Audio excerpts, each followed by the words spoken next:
Neta, y ella nos cuenta información, por supuesto, local y también internacional. Thaís, buen día. Buen día, Hugo, ¿cómo estás? Así es.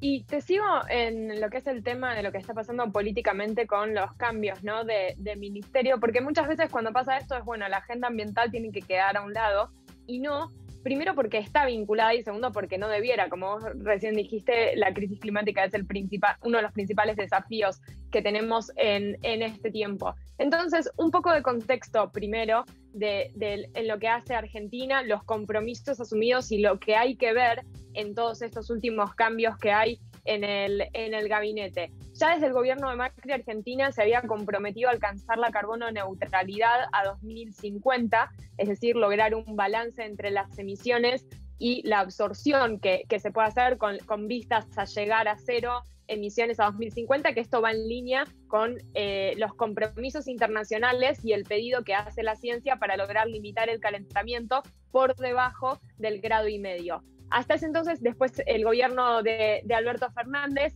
continuó con ese compromiso de la carbono neutralidad, pero era una meta, no había todavía un plan respecto, ¿no?, de cómo llegar a esa meta.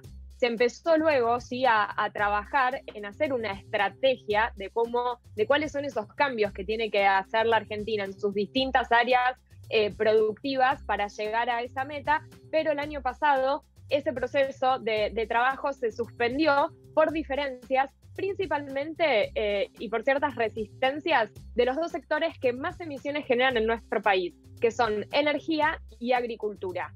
Hoy, que es lo interesante de ver, energía y agricultura están bajo un mismo, ¿no?, ministerio, porque recordemos que energía depende, ¿no?, del Ministerio de Economía y ahora Claro. esto se fusionó con desarrollo productivo y con agricultura. Es decir, que las áreas que más emisiones generan en nuestro país y las áreas donde más transformaciones se tienen que hacer, ahora están bajo, ¿no?, una misma cartera. Y esto es interesante ver cómo se va a configurar, ¿no?, estos nuevos cambios con el trabajo que se tiene que hacer de acción climática y con el proceso de la elaboración de esta estrategia que se reanudó este año desde que asumió Cecilia Nicolini como secretaria de Cambio Climático del Ministerio de Ambiente, con la promesa del noviembre próximo en la conferencia climática, la COP27 en Egipto, de presentar este plan.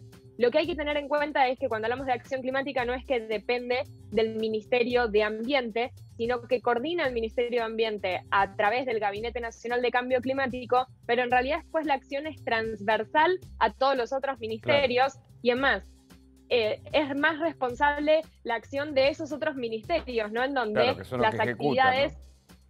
Exacto, donde más cambios hay que hacer. Y hoy, obviamente, hay que estar atentos a lo que ya algunos medios locales están hablando de lo que ya sería casi definitiva la salida, ¿no?, de Darío Martínez de la Secretaría de Energía. ¿Y por qué digo esto? Porque energía es el sector que más emisiones genera en nuestro país. Un 53% de las emisiones de nuestro país dependen de energía, y ahí hay que ver entonces si el nuevo representante en esa cartera, cuál es la postura que tiene respecto a la necesaria transición energética que hay que hacer. Correcto. Y déjame agregarte, Hugo, que lo de la acción climática y ser coherentes en tener una hoja de ruta para alcanzar esa meta sirve también para poder dar confianza en este pedido que hace la Argentina de recibir financiamiento climático para poder implementar medidas de acción climática. Si uno no tiene una hoja de ruta clara, bueno,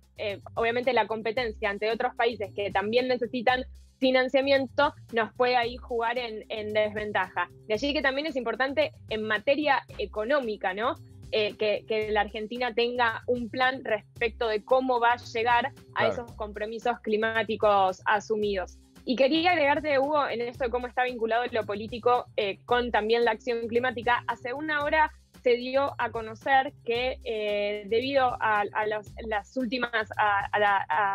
llegada de Nancy Pelosi, ¿no?, a Taiwán y el conflicto que eso generó entre Estados Unidos y China, China dijo que va a frenar todas las conversaciones con Estados Unidos en materia militar y de cambio climático, lo cual sería, la verdad, es un obstáculo y genera gran preocupación porque estamos hablando de China, hoy el país más emisor, y Estados Unidos el segundo país Qué datos eso. Te pido una muy breve, y es la siguiente. Argentina, del 1 al 10 o en el promedio mundial, ¿cómo está ubicada en el tema de acción climática? ¿Estamos reprobados? ¿Estamos mitad de tabla? ¿Estamos entre los primeros países? Para tener una idea, para ubicarme en el mundo respecto a este tema.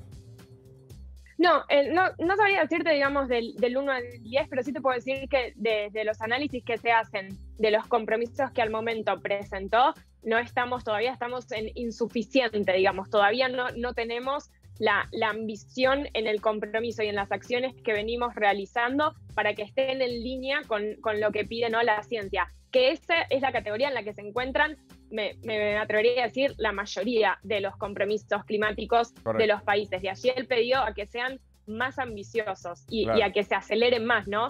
Los cambios, y a esto sobre todo, que no sean solo metas y anuncios a cumplir, sino que ya se empiecen hoy, ¿no?, a ver esos cambios. Daí, muchas gracias. Buen fin de semana. Igualmente, Hugo, gracias. Hasta luego. Bueno, quédate aquí.